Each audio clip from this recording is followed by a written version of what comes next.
Hey there, and welcome to my guide to daily art journaling. In this video, I'm going to show you some examples from my own journals, and then I'm going to show you some ideas on how you can start this practice yourself. I hope this video gives you some ideas and encouragement to start your own art journaling practice, and with that, let's get started. So my entire inspiration for daily art journaling actually came from this book that I read in one of my English classes. So each page has a Facebook status update along with an illustration. Sometimes they match, sometimes they don't. And basically, this book became my favorite book in that class, and it really inspired me to start trying it myself. So I started this practice probably in January, and it's now August, so I've been doing it for about half a year, and I really enjoy it. It's something that I told myself that if I skipped a couple days or even a week, I wouldn't be too angry about it, but I've actually been keeping up with it every day. It's something that I thought I would probably give up on pretty quickly, but I've been going strong ever since.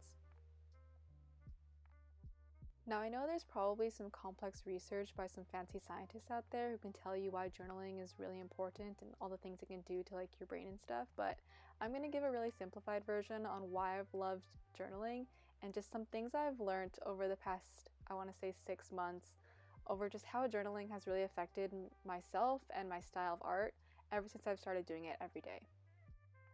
So the first reason why I choose to art journal daily is to decompress. I find it really helps to reduce my stress and anxiety, especially after a long day.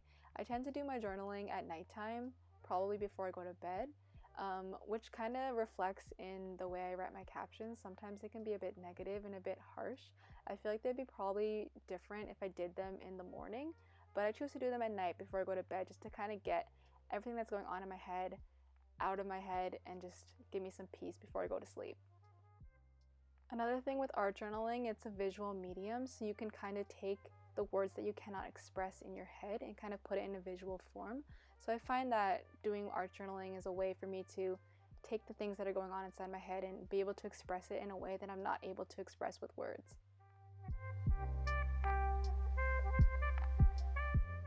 I know this is also recommended in bullet journaling, this thing called a mind dump or an idea dump, that when you have a lot of ideas going on in your head, just to put them on paper so that you can remember it for later. So that's something that I'd like to do with this book sometimes when I have a quote or something that's really sticking in my head.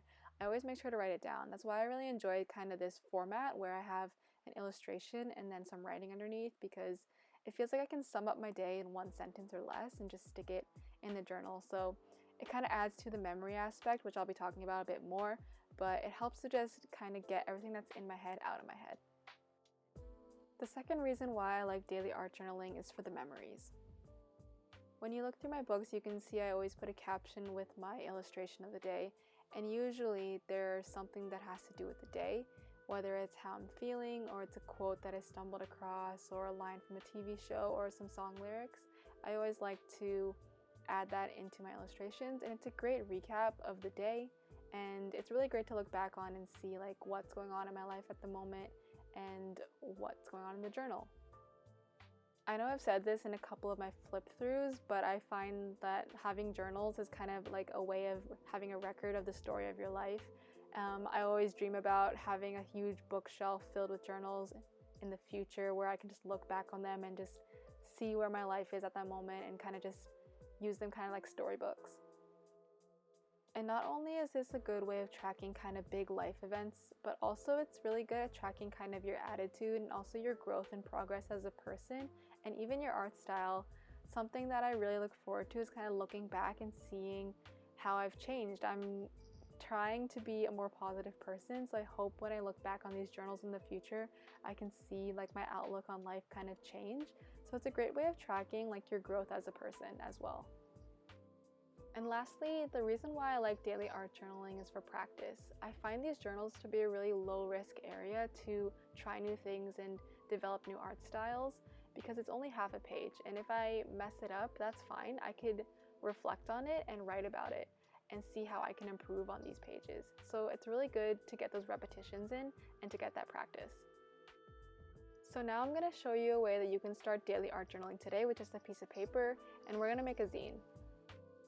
With this style, you can really see if this format of journaling is right for you and if you might want to pursue it more in the future. So we're going to do some basic folds, and the goal is to get 8 separate but equally distanced rectangles. And to do that, you basically just need to keep on folding your paper in half a bunch of times and then unfold it once again.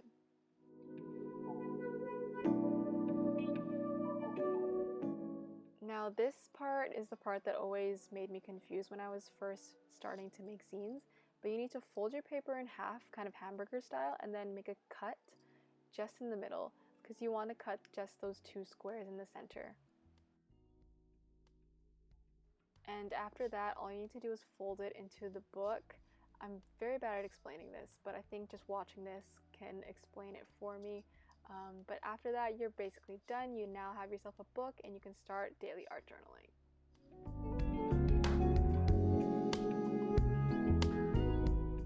And now all that's left is the fun part. It's filling up your journal.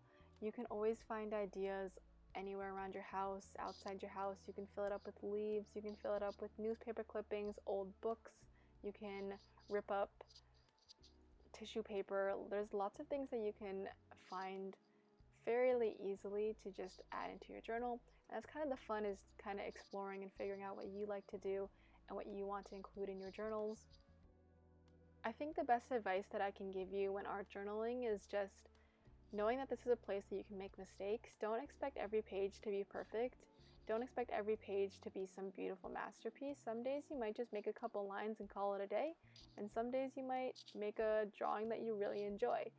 An art journal is a place of progress, it's a place of practice. So don't worry too much about making the most perfect art project. Just practice on journaling every day. So there's my video on daily art journaling. I hope this video inspires you in some way to try daily art journaling for yourself. And if it doesn't, well, I hope you enjoyed looking through my art journals. That's all I have for you. I'll see you in the next video. See ya!